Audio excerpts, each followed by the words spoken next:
Hi everyone. So எல்லோரும் mask போடுங்க. Wear mask, stay safe, stay in home. So நான் இப்போ மாஸ்க் கழட்ட போகிறேன். இந்த ரூமுக்குள்ளே நான் தனியாக தான் இருக்கேன், அதனால் நான் மாஸ்க் கழட்டுறேன். கண்டிப்பாக நீங்கள் வெளியே போகும்போது மாஸ்க் போட்டு போங்க. ஸோ கண்டிப்பாக போடணும். ஓகே, டிஸ்டன்ஸ் கீப் பண்ணுங்கள், சானிடைசர் யூஸ் பண்ணுங்கள், ப்ரிகாஷன்ஸாக இருங்க. வாங்க வீடியோ பார்க்கலாம். எலிங்கம் டயக்ராமோட அப்சர்வேஷன் பார்த்தோம், வாட் இஸ் எலிங்கம் டயக்ராம் பார்த்தோம், தெர்மோடைனமிக் கன்சிடரேஷன் எப்படி இருக்குன்னு பார்த்தோம். இப்போ நம்ம என்ன பார்க்க போகிறோம் அப்படின்னா அப்ளிகேஷன்ஸ் அண்ட் லிமிட்டேஷன்ஸ் பார்க்குறோம். வாங்க பார்க்கலாம்.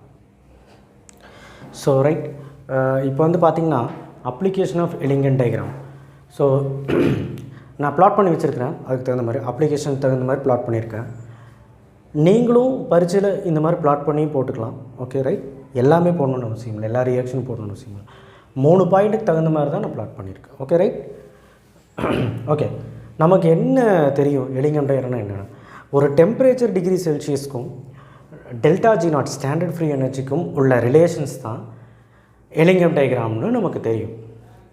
With variation of metal oxides in Y axis. So இப்போது நம்ம என்ன அப்ளிகேஷன்ஸ் பார்க்குறோம், எப்படி பயன்படுத்துகிறாங்க அப்படின்னு பார்க்கலாம். Right. So Ag2 and HgO மெர்க்குரியும் சில்வர் ஆக்சைடும் பாருங்கள் இருக்கிறதுலே மேலே இருக்குது கிராஃபில்.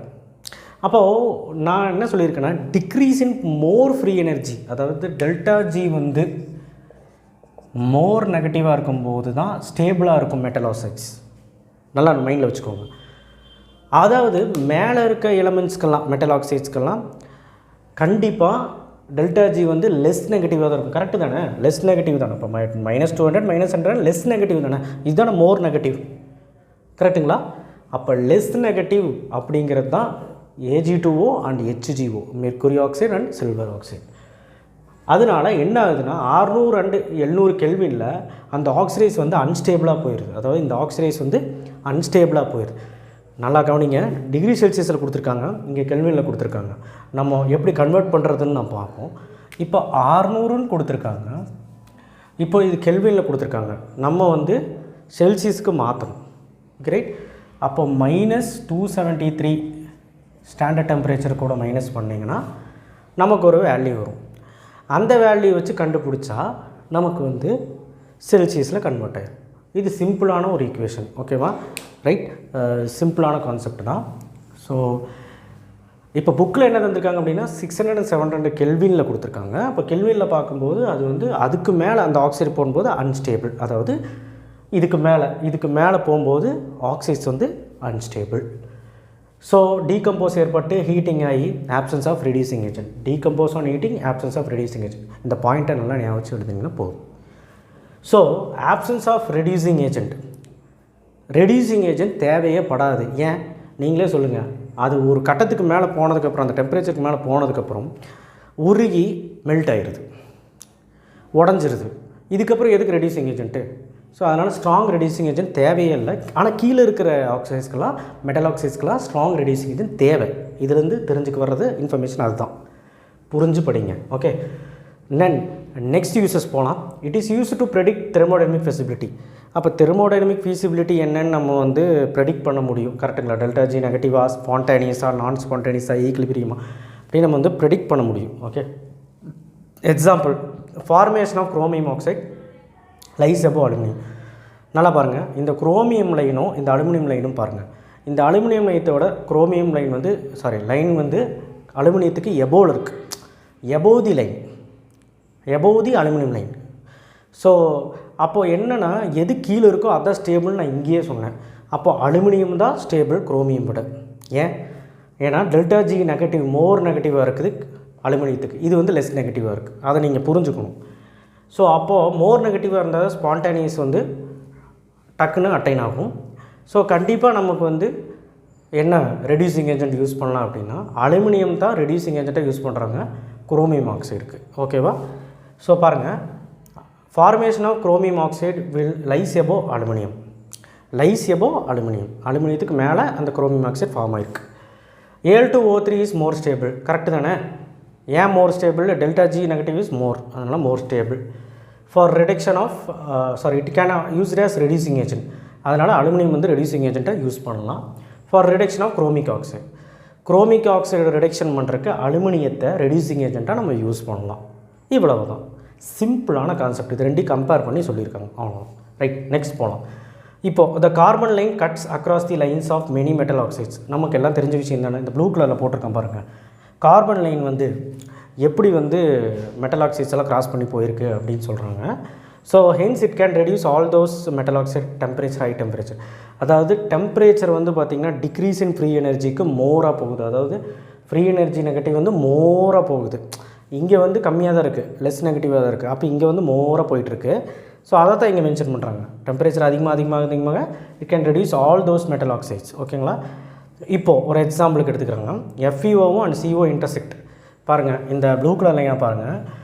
அயன் ஆக்சைடும் இந்த கார்பன் லைனும் நான் போட்டிருக்கேன். இது ரெண்டும் இன்டர்செக்ட் ஆகிற இடம் இந்த கார்பன் டை ஆக்சைடுக்கும் இந்த கார்பன் மோனோஆக்சைடுக்கும் FeOக்கும் ஒரு இன்டர்செக்டிங் லைன் இருக்குது. இந்த இன்டர்செக்டிங் லைன் இந்த ரெண்டுக்கு மட்டும் நான் இப்போ ப்ளூ கலரில் போட்டிருக்கேன் இல்லைங்களா, அங்கே தான் மென்ஷன் பண்ணியிருக்காங்க. FeO and CO intersect around 1000 kelvin. கெல்வினாக இருக்கும்போது நான் சொல்லியிருக்கேன் கன்வெர்ட் -273 போட்டிங்கன்னா கிடச்சிரும். 727 டிகிரி செல்சியஸில் இருக்குது. அதுக்கு கீழே நேராக பார்த்தீங்கன்னா நமக்கு வந்து கிடைக்கும். ஸோ 727 டிகிரி செல்சியஸில் நேராக பார்த்தீங்கன்னா இந்த இன்டர்செக்ட் ஆகிருக்கு. அதான் 727 டிகிரி செல்சியஸ், அதாவது டெம்பரேச்சரை பார்க்கணும். ஓகேவா? ரைட். ஸோ இப்போது இந்த 1000 kelvin below this temperature carbon line above the Fe line. நல்லா பார்த்துக்கோங்க, என்ன சொல்கிறாங்க தெரியுங்களா? இப்போது 1000 கெல்வின்க்கு பிலோவில் இருக்கும் பொழுது இங்கே பாருங்கள், Fe லைன் வந்து மேலே இருக்குது, கார்பன் லைன் மேலே இருக்குது, Fe லைன் கீழே இருக்குது. ஓகே, அப்போ எது ஸ்டேபிளாக இருக்கும்? Fe தானே ஸ்டேபிளாக இருக்கும். அப்போ பாருங்கள், Fe வந்து ஸ்டேபிள் ஆகிட்டே போகுது. இந்த 200லேயும் 400லேயும் ஸ்டேபிள் ஆகிட்டு போகுது, 600லேயும் ஸ்டேபிள் ஆகிட்டு போகுது. 727க்கு வந்ததுக்கப்புறம் ரெண்டு இன்டர்செக்ட் ஆகிடுது. அதுக்கப்புறம் எது ஸ்டேபிள் ஆகுது அப்படின்னா கார்பன் மோனோஆக்சைடு தான் ஸ்டேபிள் ஆகுது. ஏன்னா அதுதானே கீழே வருது. டெல்டா ஜி வந்து எதுக்கு மோர் நெகட்டிவ், அதே தான் சொல்லிகிட்டு இருக்கேன். ஓகேவா? ஸோ அப்போது below this temperature carbon line lies above the Fe line. பிலோவில் கார்பன் லைன் என்ன சொல்கிறாங்க? Lies above the Fe line. Lies above the Fe line. Fe லைனுக்கு மேலே இருக்கான், அவ்வளோதான். Okay, right. FeO is more stable. நான் ஏன் ஸ்டேபிள் நான் சொன்னேன், இது மூடி, அதாவது 1000 கெல்வினுக்கு முன்னாடி, அதாவது பிலோவில். That CO. Hence at this temperature range the reduction is not thermodynamic feasible. So இந்த டெம்பரேச்சர் ரேஞ்சில், பிலோ டெம்பரேச்சர் ரேஞ்சில் கண்டிப்பாக தெர்மோடைனமிக் ஃபீஸிபிலிட்டி தேவைப்படாது அப்படிங்கிறாங்க, வராது அப்படிங்கிறாங்க. Hence we can use coke as reducing agent above this temperature. இந்த டெம்பரேச்சருக்கு மேலே நம்ம வந்து கோக் யூஸ் பண்ணிக்கலாம். கோக்னு என்ன? கரியை வித் ஆப்சன்ஸ் ஆஃப் ஏரில் ஹீட் பண்ணும்பொழுது நமக்கு ஒரு கறி மாதிரி ஒன்று கிடைக்கும். That is called coke. Coke எல்லாத்துக்கும் தெரியும். அந்த கோக்கை வந்து ரெடியூசிங் ஏஜென்ட்டாக யூஸ் பண்ணலாம் அப்படிங்கிறாங்க. That's it.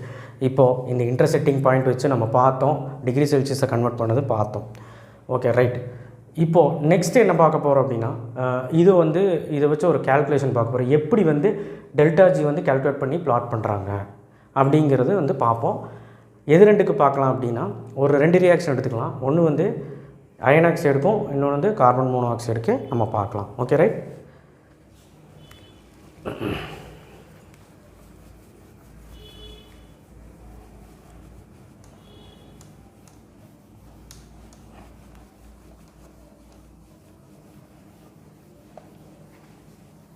இப்போ பாருங்கள், கிராஃப் எதுக்கு வரைஞ்சிருக்காங்க? டெம்பரேச்சர் டிகிரி செல்சியஸ்க்கும் டெல்டா ஜி நாட்டுக்கும் வரைஞ்சிருக்காங்க. Okay, right. ஸோ இப்போ நான் என்ன பண்ண போகிறேன் அப்படின்னா, இந்த அயனையோடையும் கார்பன் மோனோஆக்சைடோடையும் எடுத்துக்க போகிறோம். அந்த 2 ரியாக்ஷனும் எடுத்துக்க போகிறோம். ஓகேங்களா? ஸோ ரைட், இந்த 2 ரியாக்ஷனோடது எடுத்துக்கிட்டு நான் வந்து டெல்டா ஜி கேல்குலேட் பண்ண போகிறேன். Okay, right. இப்போ பாருங்கள், எல்லிங்கம் diagram for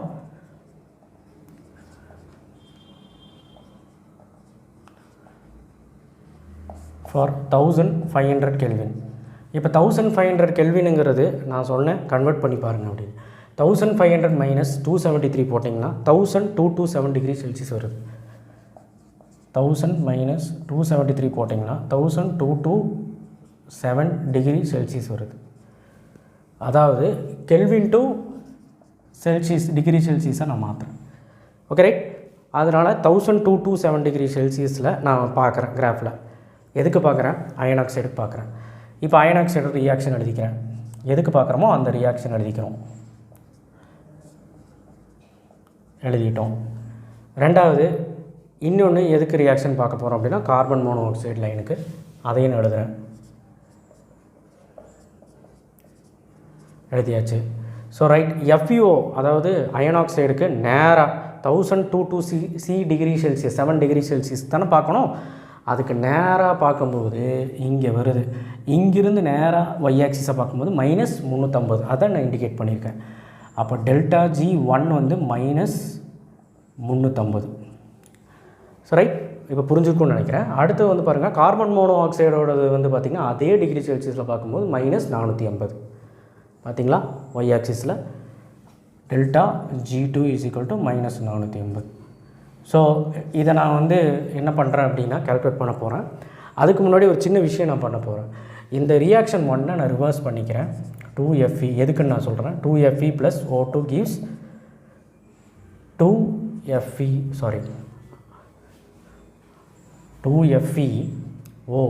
gives 2Fe + O2. இந்த ரியாக்ஷனை ரிவர்ஸ் பண்ணது மூலிமா ΔG1ஓட வேல்யூ வந்து +350 மாறிடுது.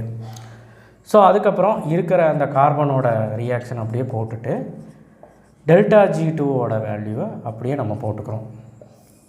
ரைட். ஸோ இப்போ வந்து பார்த்திங்கன்னா இதை வந்து நான் வந்து O2 கேன்சல். இப்போ பாக்கி என்ன இருக்குது ரைட் சைடில், லெஃப்ட் சைடில், ரியாக்டன்ட் சைடில் 2FeO + 2C. இங்கே என்ன இருக்குது 2Fe + 2CO. ஸோ இதுதான் நமக்கு கிடச்சிருக்க ஈக்குவேஷன், டோட்டல் ஈக்குவேஷன். ஸோ இதையும் நான் வந்து என்ன பண்ணிக்கிறேன், மைனஸ் பண்ணிக்கிறேன். மைனஸ் பண்ணால் -130 அப்படின்னு வருது. அப்போ ΔGயோட வேல்யூ எனக்கு எவ்வளோ கிடச்சிது, -130 kJ mole inverse, which means இதோட யூனிட்டு கிலோஜவுல் மோல் இன்வர்ஸ். ஸோ இது 2 Fe அயன் ஆக்சைடு, 2 அயன் ஆக்சைடுக்கு நான் வந்து -130 போட்டேன், 2 மோல் ஆஃப் அயன். இப்போ நான் தனித்தனியாக எடுத்தேன்னா 2 அயன் ஆக்சைடு இல்லாமல் 1 mole of iron oxide, 1 mole of iron oxide, 1 mole of iron ஆக்சைடுக்கு பார்க்கும்போது ΔG வேல்யூ வந்து பார்த்திங்கன்னா -65 /2 பண்ணிங்கன்னா வந்துடும் இல்லையா, /2 பண்ணிங்கன்னா வந்துடும். இவ்வளோதான். 2 மோல் ஆஃப் பார்க்கும்போது அப்படி தனித்தனியாக பிரிச்சுக்கிறேன். 1 மோல் 2 மோலில் 1 மோல் ஆஃப் FeO ஆக்சைடு 65, இன்னொரு மோல் ஆஃப் FeO ஆக்சைடு. இப்போ 1 மோல் ஆஃப் FeO ஆக்சைடு வந்து -65. இப்படி தான் ΔG வந்து கால்குலேட் பண்ணுறாங்க. இந்த பிளாட் வரையறுக்கு. ஸோ உங்களுக்கு புரிஞ்சிருக்கும்னு நினைக்கிறேன். எல்லாமே நெகட்டிவில் தான் வந்திருக்குது. அப்போது -65 வச்சு நம்ம பிளாட் பண்ணணும். ஸோ கண்டிப்பாக இது கொஞ்சம் யூஸ்ஃபுல்லாக இருக்கும். அப்ளிகேஷன்ஸ் எல்லாமே 3 பாயிண்ட் எழுதிட்டு ரொம்ப சிம்பிளாக ஒரு கால்குலேஷன் போட்டுட்டு டயக்ராம் போட்டிங்கன்னா போதும். ஓகே, இப்போ நம்ம லிமிட்டேஷன் என்னென்னு பார்க்கலாம். இப்போ நம்ம வந்து அப்ளிகேஷன்ஸ் புரிஞ்சிருக்கும்னு நான் நினைக்கிறேன். இவ்வளோ பெரிய எலிமெண்ட் டயக்ராம் கண்டுபிடிச்சதுலேயே இதுலேயும் குறை கண்டுபிடிச்சி லிமிட்டேஷனுக்கு கண்டுபிடிச்சிருக்காங்க. ஸோ இவர்கிட்டையும் குறைபாடு பார்த்துருக்காங்க பார்த்துக்குங்களேன். ஸோ பார்த்திங்கன்னா எவ்வளோ பெரிய கன்ஸ்ட்ரக்ஷன் பண்ணியிருக்கிறாரு, இதுலேயும் குறைபாடு இருக்குதுன்னு சொல்கிறாங்க. என்னென்னு பார்க்கலாம் வாங்க. இப்போது நான் இதை அடிச்சிட்றேன்.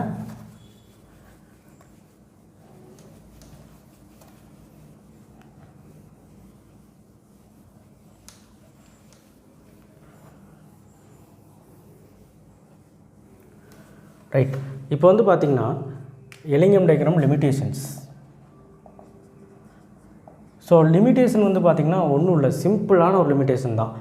அவர் வந்து எல்லா தெர்மோடைனமிக் ஃபீசிபிலிட்டி பற்றியும் சொல்கிறாரு. தெர்மோடைனமிக் ரியாக்ஷன்ஸ் இருந்தால் தான் நம்மளோட பாசிபிலிட்டின்னு சொல்கிறாங்க. Give many more information about thermodynamic reaction. Okay right, அதெல்லாம் எழுதணும்னு அவசியம் இல்லை. It does not explain about rate of reaction. Does not explain about rate of reaction. So rate of ரியாக்ஷனை எக்ஸ்பிளைன் பண்ணலை. ஓகேவா, அதை நீங்கள் புரிஞ்சுக்கணும்.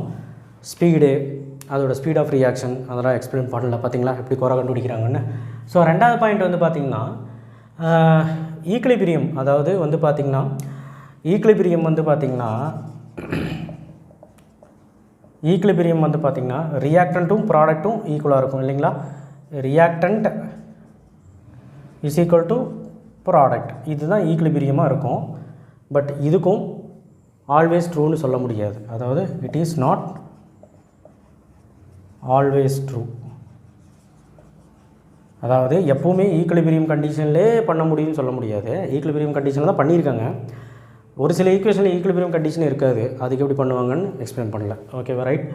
ஸோ அடுத்தது மெனி ஆஃப் தி ஈக்குவேஷன்ஸ்க்கு வந்து டேக்கிங் பிளேஸ் பண்ண முடியல. அதாவது மெனி ஆஃப் தி ஈக்குவேஷன்ஸ்க்கு வந்து இப்போ எக்ஸாம்பிளுக்கு வந்து பார்த்திங்கன்னா FE ப்ளஸ் O2 இப்போது எக்ஸாம்பிளுக்கு 2FeO3 அப்படிலாம் இருக்குன்னு வைங்களேன், பேலன்ஸ்டாக இல்லாமல் அப்படிலாம் இருக்குன்னு, அதாவது வெவ்வேறான மெட்டல் ஆக்சைட்ஸ்க்கு சொல்கிறேன்.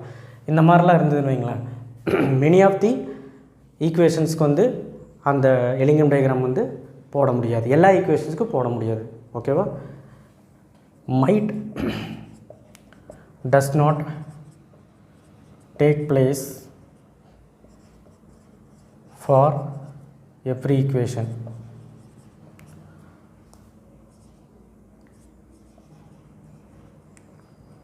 ஓகேவா. ஸோ இந்த மாதிரி நம்ம வந்து லிமிட்டேஷன்ஸை வகைப்படுத்தலாம். ஸோ லிமிட்டேஷன் உங்களுக்கு புரிஞ்சுருக்குன்னு நினைக்கிறேன். 3 லிமிட்டேஷன்ஸ் தான். ஸோ லிமிட்டேஷன்ஸ் வந்து 3 மார்க்கில் கேட்க வாய்ப்பு இருக்குது. புக் பேக் கொஸ்டின் வேறு. ஸோ உங்களுக்கு இது புரிஞ்சுருக்குன்னு நினைக்கிறேன். ஸோ கண்டிப்பாக delta G is equal to delta H minus T delta S இந்த ஃபார்முலா வச்சு எப்படி கண்டுபிடிச்சோம் அப்படிங்கிறதெல்லாமே நம்ம பார்த்தோம். இதுதான் மெயின். இது ஞாபகம் வச்சு தான் நம்ம டெல்டா G0 கண்டுபிடிக்கணும். Minus RT ln K for equilibrium purpose. Equilibrium கான்ஸ்டண்ட்டாக இருக்கும்போது நம்ம அந்த ஃபார்முலா அப்ளை பண்ணணும் அப்படின்னு பார்த்தோம். ஸோ எலிங்கன் டயக்ராம் உங்களுக்கு புரிஞ்சிருக்கும்னு நினைக்கிறேன். ஆல்ரெடி வந்து அப்சர்வேஷன் போட்டிருக்கேன் and also what is Ellingham diagram போட்டிருக்கேன், டிஸ்கிரிப்ஷன் பாக்ஸில் தர்றேன். அதையும் பாருங்கள், உங்களுக்கு நல்லா புரியும். அதை பார்த்துட்டு இதை பாருங்கள், அப்போ தான் உங்களுக்கு புரியும் applications and limitations. So next video சந்திப்போம். தேங்க்யூ.